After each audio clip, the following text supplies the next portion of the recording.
It's time for Pure Performance.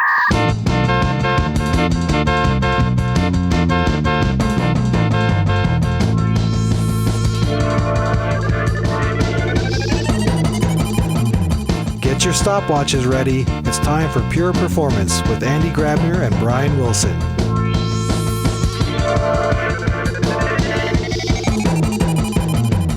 Hello, everybody, and welcome to another episode of Pure Performance. My name is Brian Wilson, and as always, I have my most amazing co-host, Andy Grabner, with me, who likes to mock me during these intros, but none of you can see that. Anyway, hi, Andy. Hi. You meanie. No, I'm not meaning. I'm just worried now that at some point, because you're recording this, and I think you're recording it with the video, that at some point there will be leakage of the footage. Oh. And I'm so stupid, I just gave you the idea. I should go back. I see, the thing is I delete all that stuff, though, but I should just start compiling it and do a compilation of Andy making fun of me and doing his, because you love torturing people, as we were just speaking about. I tried the word, but I can't get the word. But anyway, yes. Schadenfreude. We just learned it. Schadenfreude. I butchered that, I'm sure. No, that's good. Yeah, that's good. Wait, gotta throw that in always. Anyway, hey, Andy, how's it been? How you been doing? Everything's good? You good? You all right? Yeah. Overall good, just a little bruised. Okay. I listened to Bruce Springsteen this weekend as well, so I guess I was bruised. Almost. No, I made a mistake on the weekend, and I didn't admit it to my wife, even though she gave me shit about it. And now I admit it officially. I know I should not go skiing, and just believing that because the weather is warm, I can ski in shorts and in short sleeves.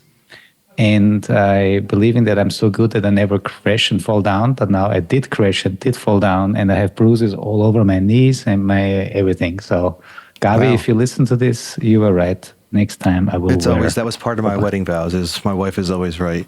But yeah. Anyway, I learned a really good way to start every day when people ask you how you're doing.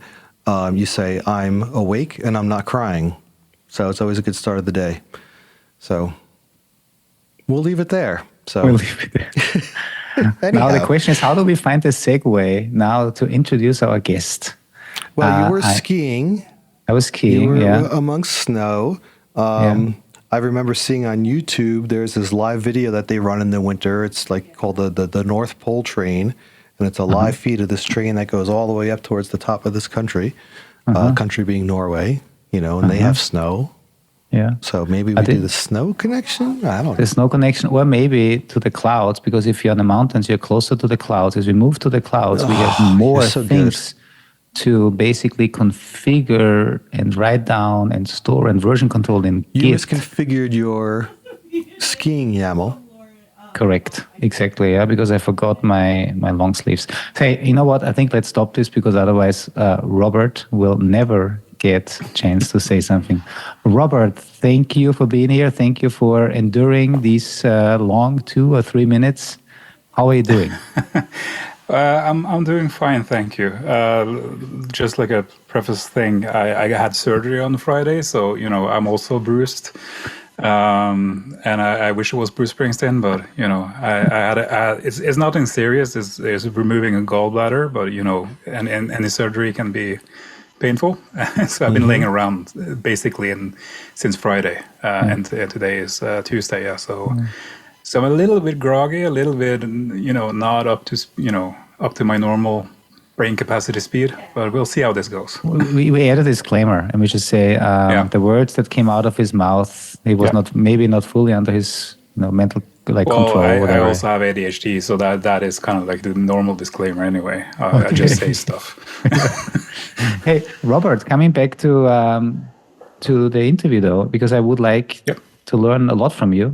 So does Brian, I assume, because we always say the best thing of this podcast is we learn from our guests. And we met, I think it's now a little over a year ago at KubeCon at a CNCF ambassador reception, which means we're both ambassadors. Yes, that is correct. How long have you been an ambassador?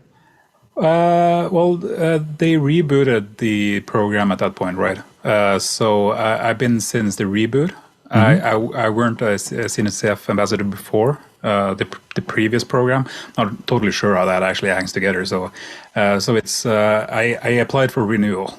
So that will be my 1 year anniversary, so to speak. Yeah, same here. Keeping fingers crossed that the renewal will actually go through. Yeah, well, we'll hope so. I've done a lot since then for the CNCF stuff. I'm also a Microsoft MVP, and unfortunately, I haven't had that much time, so I'm a little bit more unsure about that one. But I've been there for 3 years, so hopefully the 4th year. Yeah, cool. We'll see.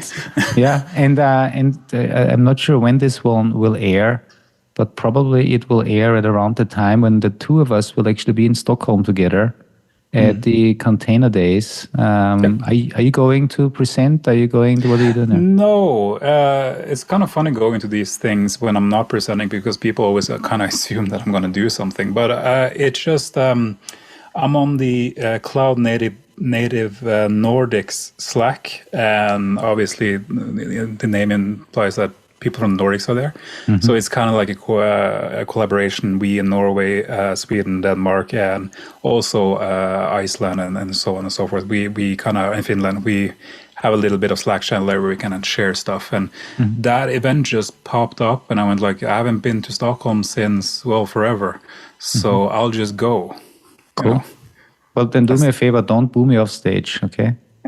I will try to. Anybody who's there should bring rotten tomatoes and boo Andy, please. Yeah. You just invited another bad idea, Andy. Yeah. But here's the thing, right? I take this opportunity today to learn from you on some of the things I'm going to talk about. So that means if you are teaching me something today that the audience doesn't find useful, then I can blame it back on you. Yeah, sure. Now, in all seriousness, so I know when we discussed this podcast, the different topics floating around. I looked back in our chat history. You talked about, open source and enterprise, platform engineering, Kubernetes, GitOps, and really, kind of GitOps kind of was the term that I would start with because I believe while we had just an episode before this where we touched a little bit on GitOps and also OpenGItOps.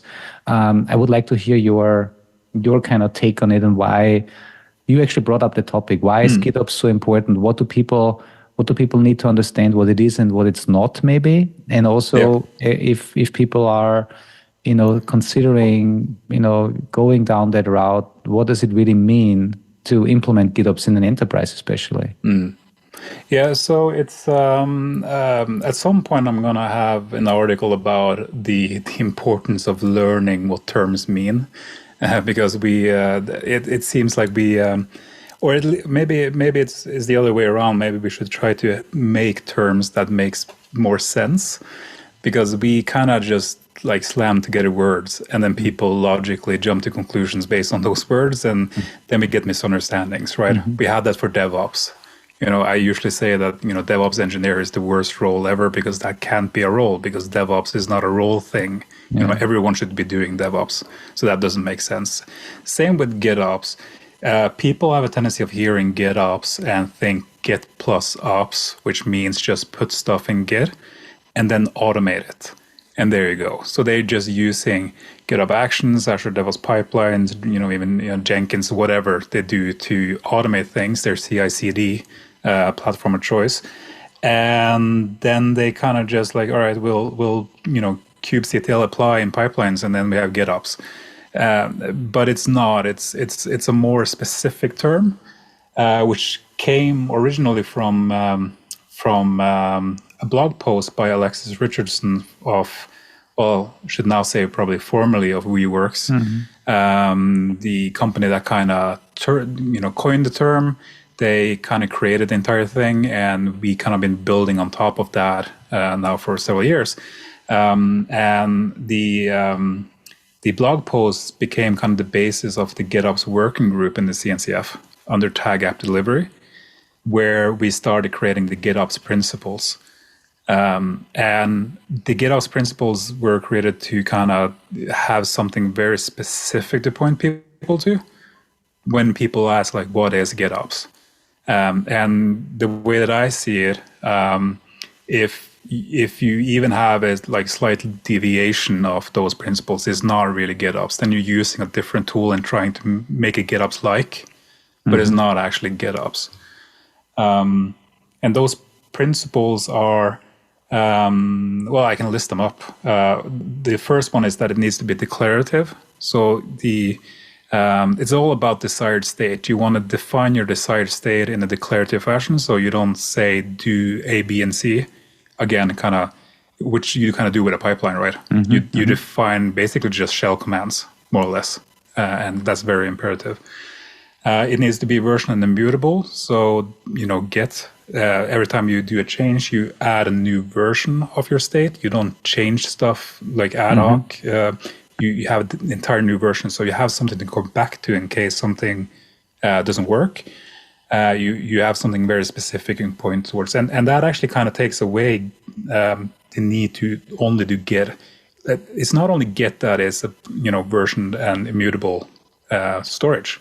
So blob storage, Azure blob storage, S3 buckets, those are versioned and immutable. So you could use that as kind of like the storage for GitOps. Backtracking a little bit, we were kind of discussing when the GitOps working group started to change the name. Simply because people actually just hear GitOps and kind of go, all right, put stuff in Git, and then you do operations. It needs to be pulled automatically, and pulled is kind of the key here. So with GitOps, you have something in your system that pulls in the changes. You don't push the changes in from an external source. You point your system towards the source of truth, and it needs to monitor that. And then you have the fourth one, which is continuously reconciled, which is obviously then when it looks at the source, if it sees a change, it will always try to apply that change. So as soon as you have gated deployments and all those kind of things, that kind of breaks off the GitOps. GitOps is supposed to be automatic. As soon as you have a new version of your desired state, it should be automatically applied, more or less. Which is this point kind of when we start talking to people, that come from a more traditional software development background, for instance. You hear that just like as soon as something new is in Git, that should be applied. They kind of get scared, right? Because they're used to having all these steps of, making sure that everything is ready to be applied. But the point is that you should all those steps needs to come before you actually update your desired state. As soon you need to test your code. Everything needs to be ready to be deployed. Wait, you said test your code? What are you talking about? It's like a magical thing that some people do. So I usually talk about CI/CD, continuous integration, continuous delivery, and then you have continuous deployment, which is GitOps. So the continuous delivery part of a CI/CD pipeline is to have your application or service in a deliverable fashion. So it's ready to be deployed. Then deployment should just work, right? And then obviously there's, for very easy setups, you can just have that. But the more advanced setups, you could have progressive delivery tools involved. You need some sort of policy engine to kind of make sure that everything's all right. You need to have, vulnerability check, et cetera, et cetera, et cetera. So you kind of have to have a lot of tools at that point, but you should probably have that anyway, even though if you're manually pushing stuff into your clusters. I take a lot of notes because I have a lot of questions, and some of them I may want to challenge some of the things you said, or at least understand it. So for instance, when you say you brought up progressive delivery, right? Classic example would be in the Kubernetes world, if you're using Argo rollouts, a blue-green deployment, a canary deployment. Canary deployment would be a great example, right? So rolling out version number 2 in a staged fashion. Now in GitOps, in Git, I would basically define my desired state that I want to get from version 1 to version 2 in a canary rollout. Actually, however, what's happening is that Argo rollout is then basically making changes to the replica set in order to Right. get slowly to that desired state, I guess. So isn't that also a little bit contradictory? Or does GitOps mean it can take a little while until we get to the desired state? And actually, what would happen if the rollout would fail? Let's assume version 2 is not good. Is the best practice to then actually open up a pull request and revert that Argo rollout definition back to version 1? So I'm a Flux person. Flux, yeah. Okay, sorry. In the terms of Flux, we have Flagger, which does the same thing, and Flagger is actually part of the Flux project. So even though it has a different name, it's part of the same project. Yeah. And the way that yes. So if you take away the progressive delivery part, and you update your desired state to use a version of your application that doesn't work, you would have a failure, right? And at that point, you would go, stuff went bad, revert back to the state, the version, the state that actually works. It's the same with progressive delivery, because at some point, if that doesn't work, the progressive delivery tool would then scale back everything and then report back that this didn't work. So at that point, you have something that's up and running, but you have a progressive delivery state, so to speak, on top of that, which says, we tried to do that, didn't work. And then, yes, I would say revert back to whatever works, gather your data, figure out what went wrong, and go from there. Cool. I think Andy, because I was thinking a similar question, because earlier, Robert, you said something about not having any gates right to the rollout, but obviously you're still going to be doing checkpoints in production. But I think number one, that should all be automated, right, in order for this to be proper. And number two, as you said, this should all of your hardcore testing should be done before you get to that phase. So the only thing you're going to discover is the unknown of production. And as you're monitoring that, looking for that, then you can make those decisions. But again, I think where you're going at is no manual gates. It should all be automated. So as you're doing that progressive rollout, something goes wrong, you could still go back. It's not like, you have to push it and live with it. Right? No one's saying that. So for Argo has this as well, but I'd have to kind of do it from the Flux perspective, just because that's what I'm used to. That's okay. You have the image reflector functionality, where you could say that, watch this OSI repository. If there's a new version of the container, send a get commit, update it with the new version. So you kind of get always the newest version, or based on some sort of policy or regex thing. You could have that, for instance, and that is fine, but you probably wouldn't have that in production, right? If you have a big production system, because it's basically like a better way of using latest. You can't really use latest, because what does latest mean is when you check, it's the latest version, but it's kind of like a good version of that. But you would have that in development. You wouldn't have that in production. So you kind of have to set up your environment based on what makes the most sense. For development scenarios, I usually tend to set up with image reflectors. So every time we push out something new, it's just going to be there, and it would either fail or work. Who knows? And then you would have a proper staging environment depending on how important the application is. And if you have, like I said, Flagger or progressive delivery on top, you kind of have that end of the line.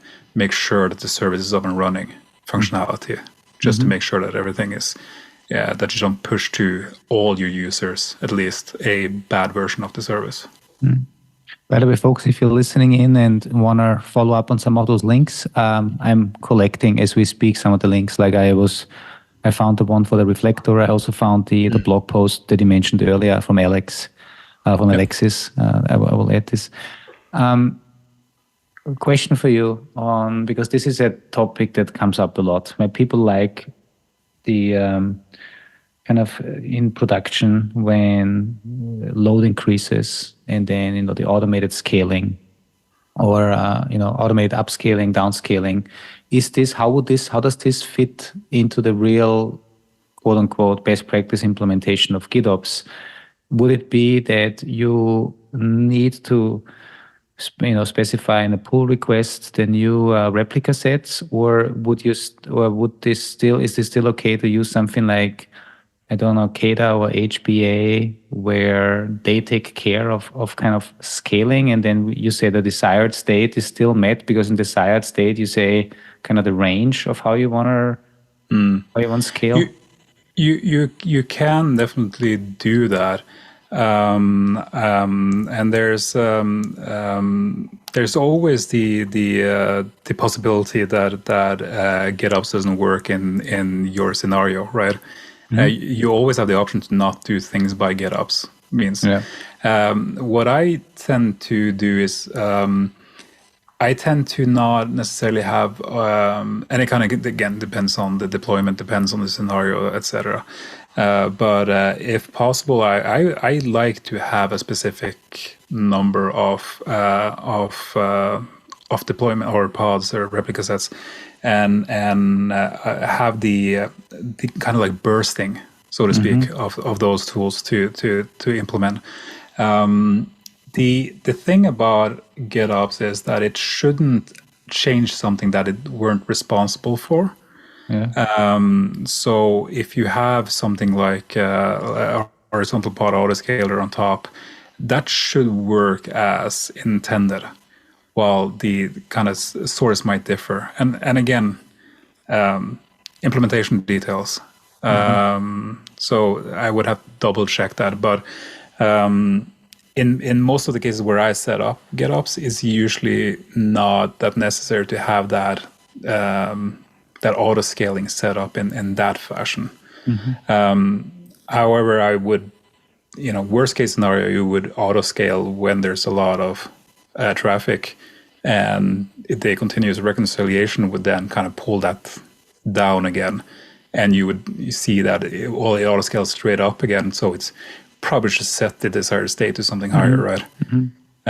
And the normal reconciliation loop timer for at least Flux is, I think, 10 minutes by default.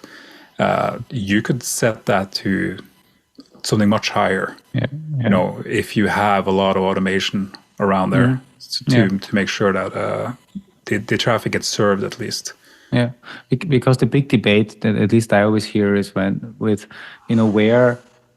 how do we apply a change to the production system when we are reacting to problematic situations?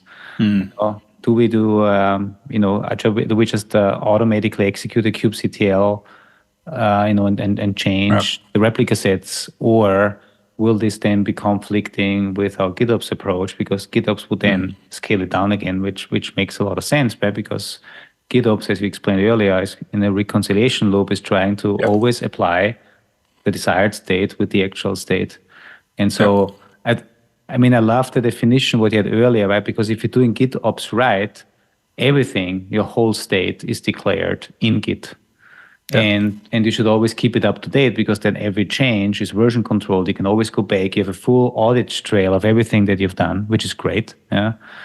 In reality, I see though a lot of people are still then saying, okay, but if we need to scale up, do we then just on the fly change things? No, we need to actually, to do it right, go in, open up a pull request, have somebody or some automation even obviously confirm that change. And then let Flux or whatever tool you use then apply the state. It is one of the things that I talk about when I talk about GitOps is that if you're trying to give teams the opportunity to be autonomous and control their own deployments, they should own the repository that you're doing GitOps to their system. I tend to not have pull requests for deployments at all. Usually the teams that I work in write directly to main. And the reason for that is, again, because this is just the deployment phase of it. Unless there's something very specific happening, there's not a lot of eyes that need to be involved to change numbers of replicas and stuff like that, or or maybe if there's updating of versions on particular containers or something like that, you would do a pull request, but you can do that even though you can write to main, right? So there's a lot of people that are doing GitOps. They work directly in main with no pull requests. And at that point, what's the difference between running kubectl, scale deployments, or just updating it in Git?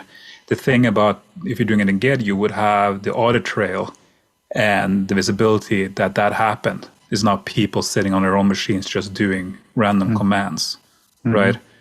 And that would also mean it's also part of the thing about GitOps is it's also about it's easier to secure those deployments because you don't have to have people with direct access to clusters. People can change this through Git, and it is a lot more easier to set up GitOps, having a cluster reach out to Git, getting the changes and pulling them in, than having a pipeline and then giving access to the cluster from the pipeline. If you're doing, for instance, Azure DevOps pipelines, try whitelisting Azure DevOps pipelines IP addresses. It's impossible. No, you're right. Yeah. They change all the time, and there's hundreds of them. Yeah. But you can't really do that. But what you can do is you can block all access to the Kubernetes API from the public internet, and then the cluster can then reach out to Azure DevOps and get from the Git repositories there to changes. Yeah. Right. So there's a security aspect here as well that simplifies things a lot. Yeah. So Thank you. Oh, sorry. Go on. No, I just want to. It's you, Brian. You can do it. Okay. I was going to say, going on your idea of the scaling and the right to main, just thinking about obviously our own tool set. It sounds like something we could do then would be is if you're monitoring those situations and you see that you need more scalability, you could then use like the automation workflow or something, right to main in your Git repository to scale and automate that cycle, and then under certain thresholds push again to bring it back down. And I guess as Robert was saying, if you're doing it as a pull request, then you have to go through the whole cycle of approvals and everything. Yeah. So I think the key there is then defining rules of what you can do directly to main and what you can't, and then enforcing that somehow, right? That's going to be the challenge, the people challenge, right? But at least in practice, it makes a lot of sense. Yeah, and if you again, platform engineering is kind of also one of the topics that I talk a lot about. The idea behind platform engineering is to make it so that teams are able to control their own deployments. If you have a team that has a service, they are creating the service, they're developing it. They should also be able to do the deployments. And if they would just basically get a Git repository with the deployments of their service and no access to anything else in the cluster, because obviously they can't connect to the cluster, they're not getting access to the Git repositories where kind of all the underlying infrastructure, like the cert managers and the secret management stuff and all those kind of things. That's not what they're able to get. They just get the deployments themselves. Then they should be able to just do whatever they want because they're responsible for their service, right? Yeah. What I wanted to say earlier is thank you so much for going into that much detail. I know sometimes, I'm just like really interested, and then I wanna just dig a little deeper. And thank you for being open to that discussion.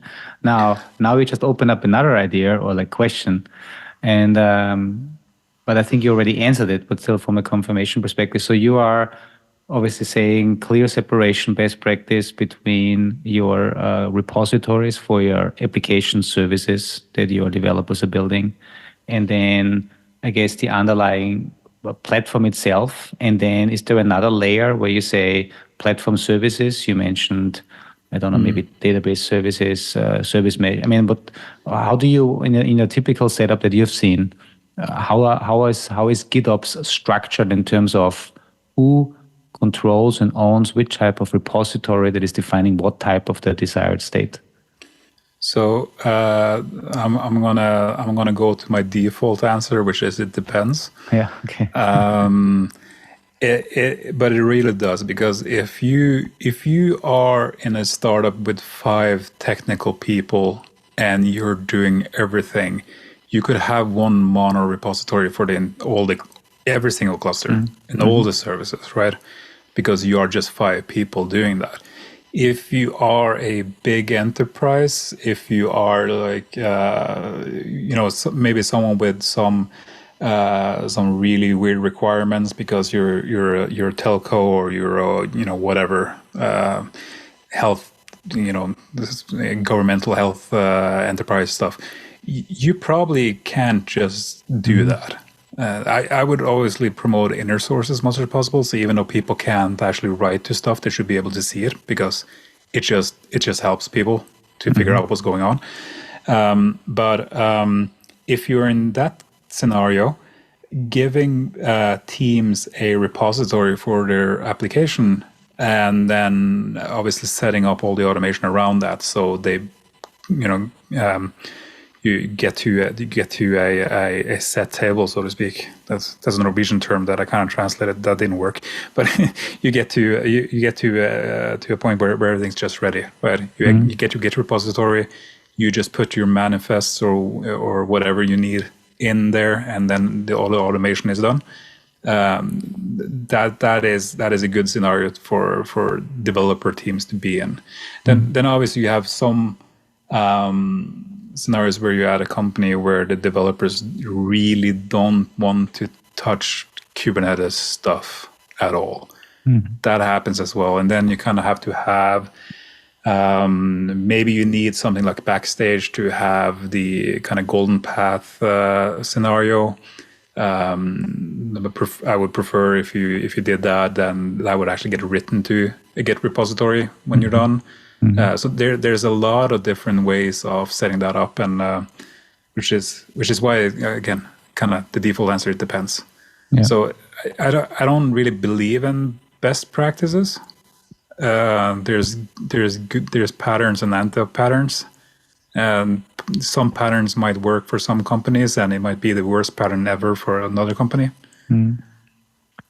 I mean, I believe though, one of the things I can take away from what you just said is don't over-engineer things, especially if you're a small company. There might not be a need, but also take into account all of the requirements your organization has, right? Because there's certain things you have to do maybe, and then figure out the best way that works for you. Fact is that you can, as you said, you can do GitOps from one big mono repo with everything in there.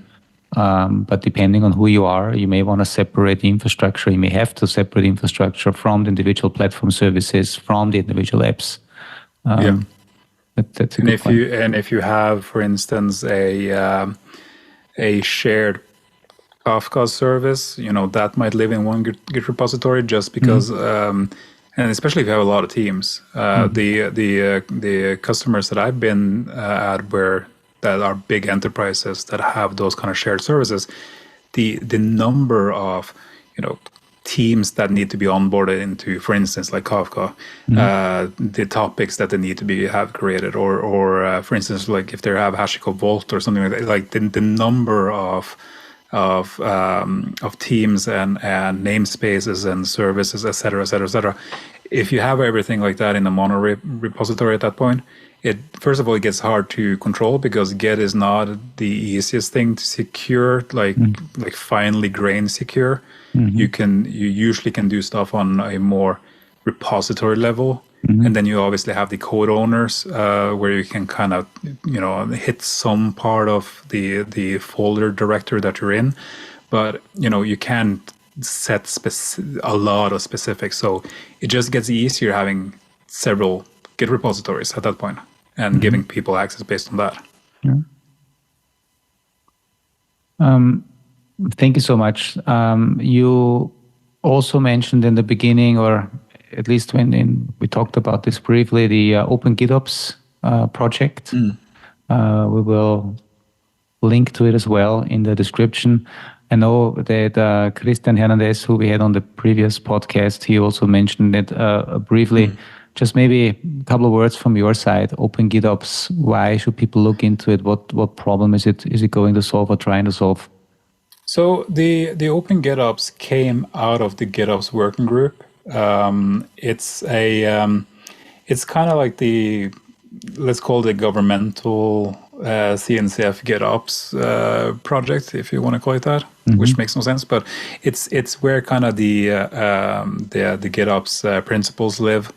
There are working groups underneath the project for events. So there's a lot of events happening around GitOps. There's the ArgoCon, there's GitOpsCon. There's a lot of cons. So there are several of them. And one of the groups that it's been a little bit inactive lately. I think, well, personally, I had a lot of things to do this past year. And a lot of people that now used to work at WeWorks, I think, had a lot of things to deal with. So it's been kind of a little bit slow. But one of the things that we were trying to do, or we will probably get done this year, is to have I think it was nicknamed like fact-checking group, because there's a lot of big companies and well-known organizations that write articles about GitOps, and it's based off the opinions of whoever wrote it. And they do the usual thing of just they've heard GitOps and then they kind of just, obviously I know what that is. And then as soon as you start reading it, they're talking about pipelines and how to get that up and running.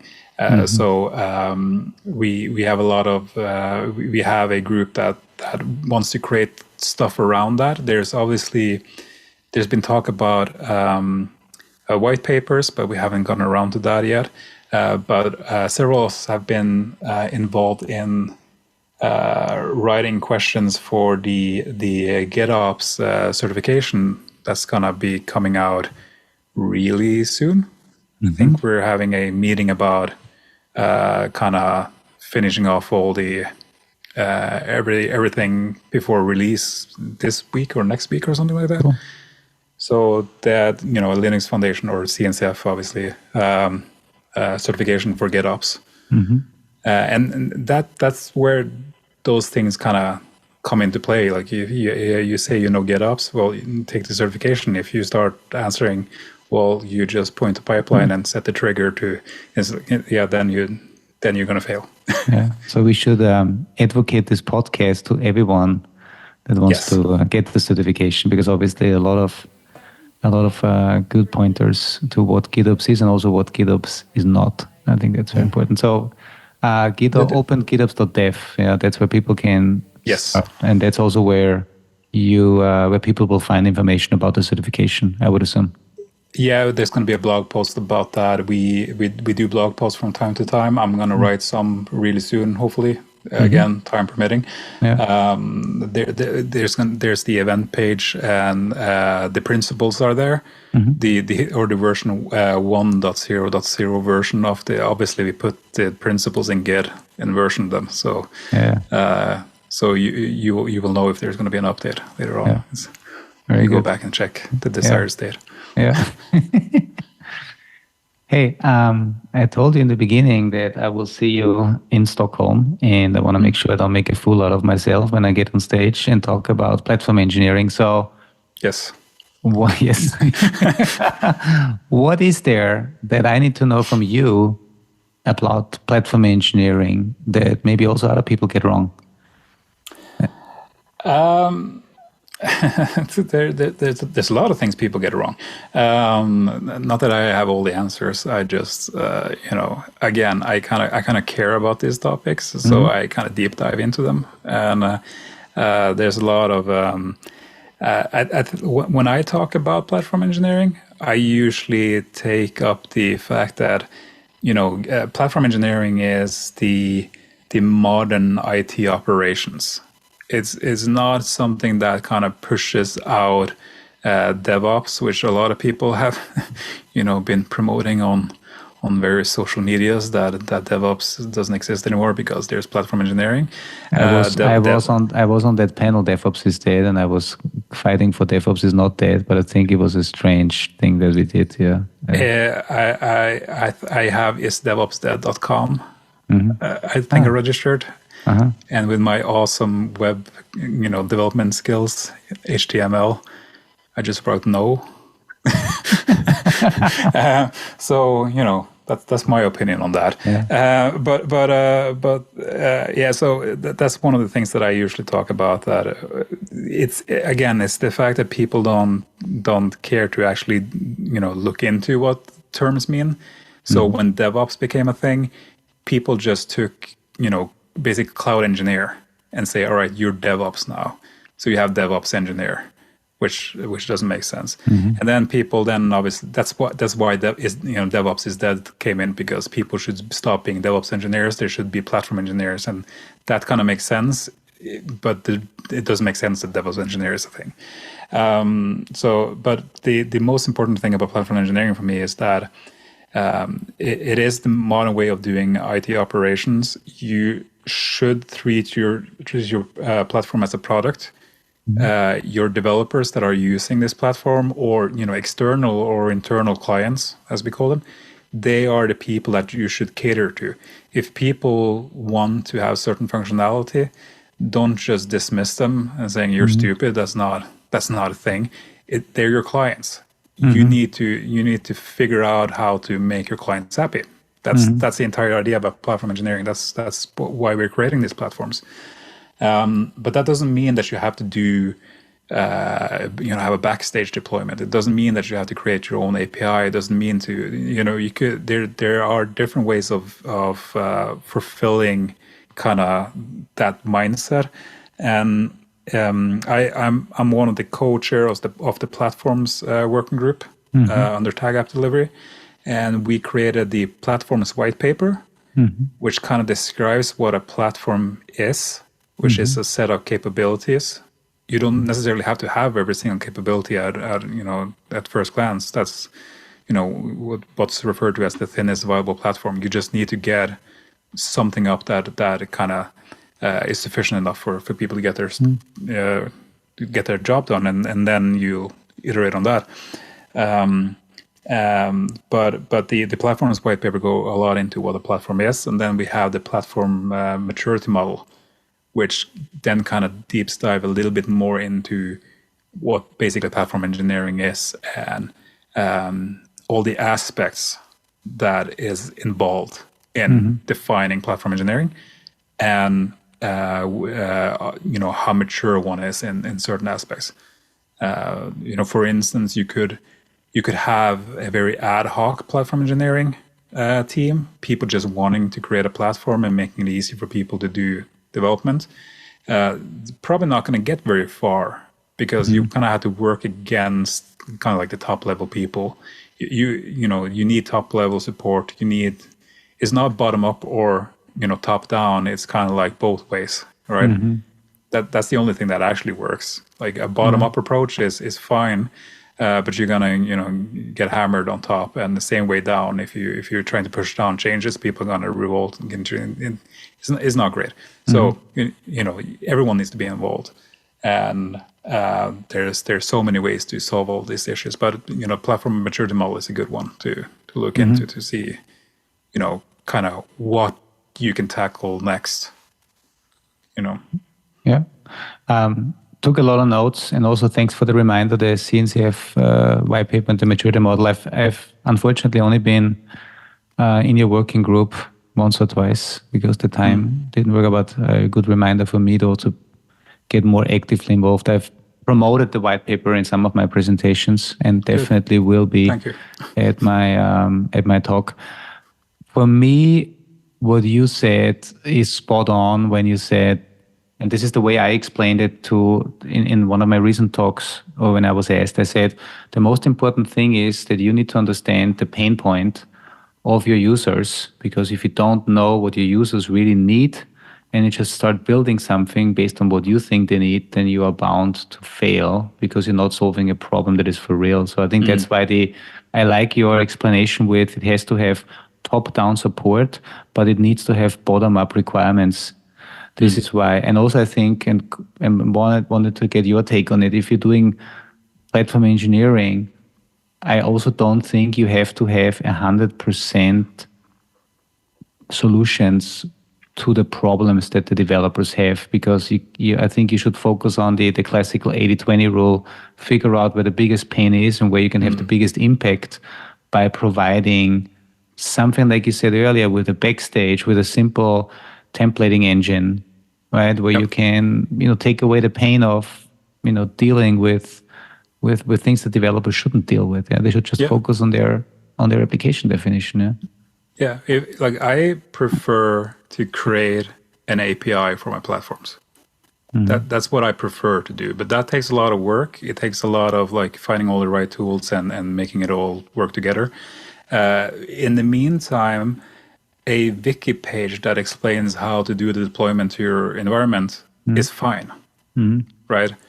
It means people can do stuff, and obviously you're then gonna talk to your developers or your clients or whatever you want to call them. What about this is painful for you? What can we do to make this better? Yeah. And it's also a little bit it's a little bit from kind of the old school of the what was it? Ford that said if you can get any color you want as long as it's black type thing. If you have someone, if someone needs a NoSQL database, do they necessarily need to have, for instance, MongoDB? So if your developer comes and say, I want MongoDB, do they need that specifically, or could you solve that with something that's more, easier for you to support underneath? So, for instance, and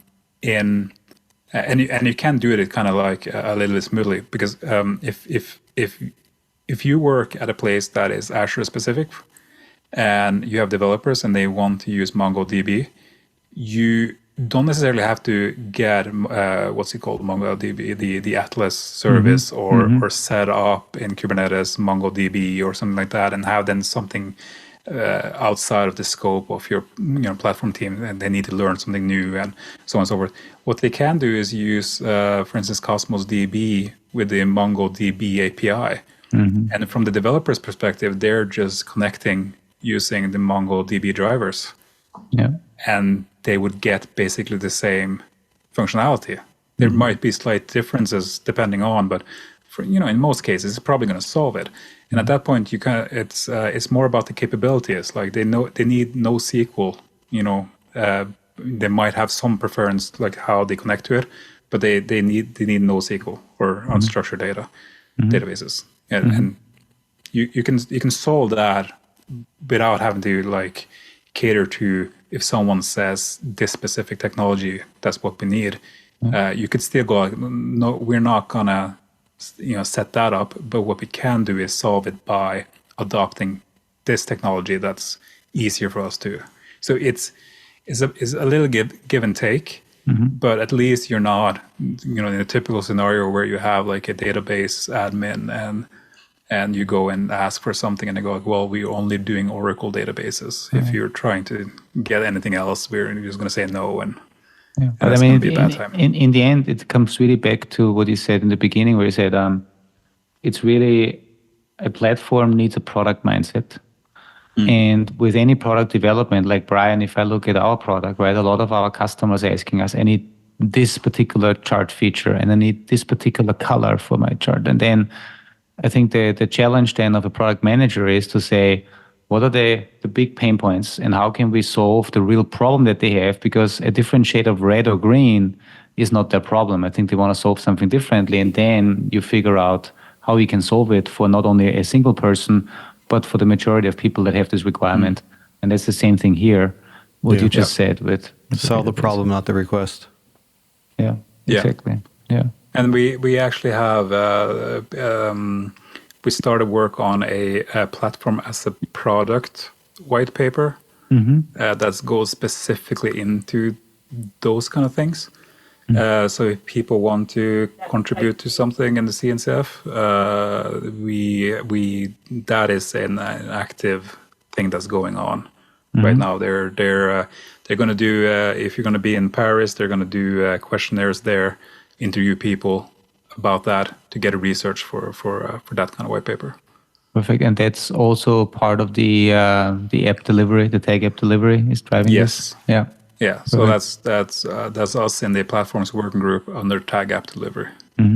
So, folks, if you're listening in, then you will find all of these links to the tag app delivery, the platform working group, and also the white papers we discussed in the summary of this podcast.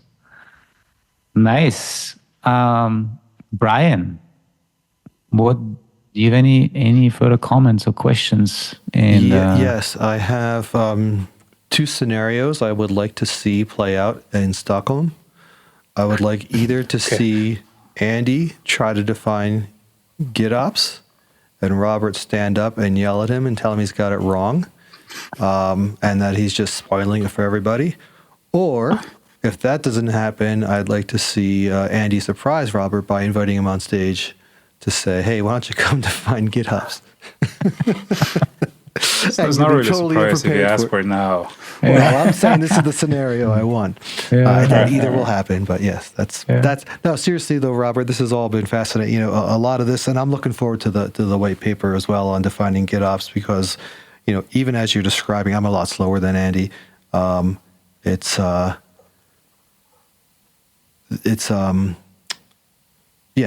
starting to wrap my head around it a little bit, but I'm going to need more on that at some point to really find the difference there.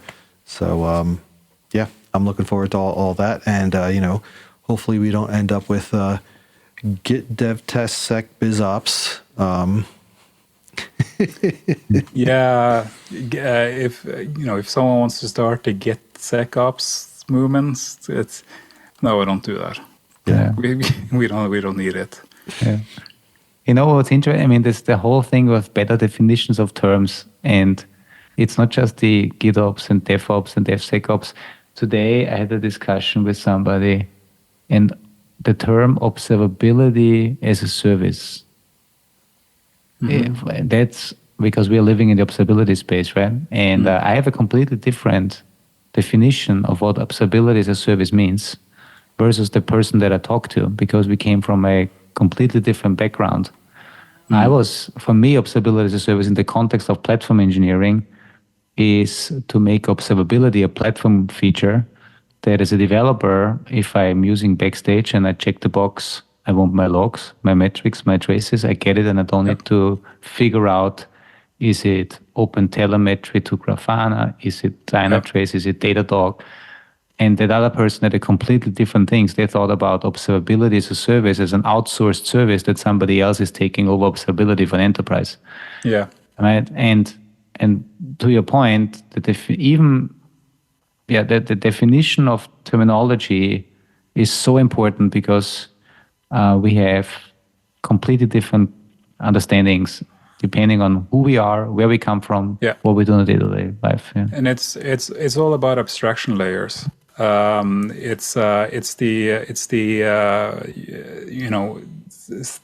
to people about Azure Kubernetes service, saying it's a managed Kubernetes service, and then they go like, but it's just the servers and cluster operations that's managed. I have to still do Kubernetes. It's like, well, yes, that is a managed Kubernetes service. Yeah. Now you just have to use the Kubernetes. If you don't want to do Kubernetes at all, you need to go another abstraction layer up to something else, right? And that is kind of like the thinking. Again, people hear something like managed Kubernetes. It's like, oh yeah, the entire thing, everything about Kubernetes is managed. So not really. Yeah. It's the same with GitOps and DevOps and all those things. They just hear kind of the definition and kind of go, yeah, this is what it logically means to me. So it must be it. I wish more people, when they hear stuff that I haven't heard about before, took a little bit of deep dive. Don't need to spend a lot of time, but spend 5 minutes looking into it. Yeah. Would be great. You could say that about every situation. Yeah, so I don't have to explain stuff over and over again. No, it's not. Well, now you can just point them to this podcast recording and say, Yeah. folks, if you haven't yet figured out what GitOps is, listen to this podcast. And then you'll pass the test if I you will. listen to it. Exactly. So, Get yes, sir. certification. Yeah. Yep. All right. Well, Robert, thank you so very much. Really appreciate you being on today. And I hope everybody learned quite a lot from this episode. I know I did. I did too. Yeah, it's always great to have very, very smart people on. So appreciate it. I hope you start feeling better. And Thank you. and yeah, thanks again for being on. Really appreciate it. No Bye-bye. problem. Thanks for having me. Bye.